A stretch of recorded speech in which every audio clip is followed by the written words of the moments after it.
আসসালামু আলাইকুম। আশা করি আপনারা সবাই ভালো আছেন, সুস্থ আছেন। আজকে আমি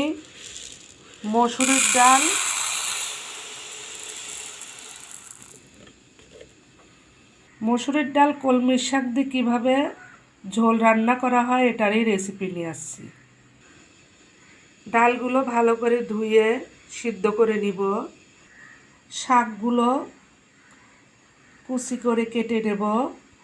এদিকে ডাল শুদ্ধ উঠাই দিছিলাম, ঢাকনাটা খুলে নেব। দেখেন ডাউল সিদ্ধ হয়ে গেছে।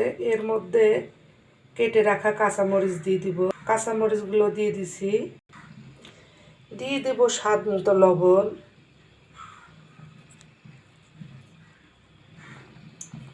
এখন দিয়ে দেব হাফ চামচ হলুদ গুঁড়া। হলুদ গুঁড়া দিয়ে নেড়ে ছেড়ে দিছি। এর মধ্যে এখন পানি অ্যাড করব। দেখেন পানি অ্যাড করা হয়ে গেছে। ভালোভাবে ফুটিয়ে নেব। দেখুন ডাল ফোটা শুরু করেছে। কেটে রাখা কলমির শাকগুলো দিয়ে দিব।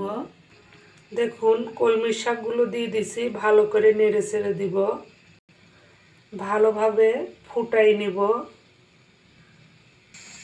শাক দেওয়ার পরে ফোটা শুরু করছে।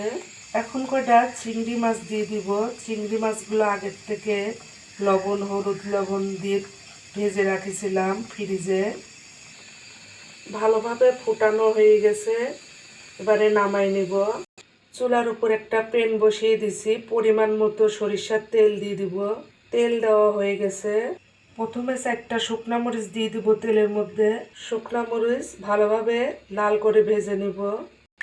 এখন দিয়ে দিব রসুন পেঁয়াজ পরিমাণ মতো। রসুন পেঁয়াজ বাদামি কালার করে ভেজে নিব। এখন দিয়ে দেব পাঁচফোড়ন। বাগার দেওয়া হয়ে গেছে। নেড়ে চেড়ে একসঙ্গে মিক্স করে নিব। ভালোভাবে ফুটিয়ে নামাই নিব। একটা পাত্রতে ঢেলে নিব। এভাবে কলমি শাক রান্না করে খেয়ে দেখবেন। আপনারা সবাই ভালো থাকুন, সুস্থ থাকুন।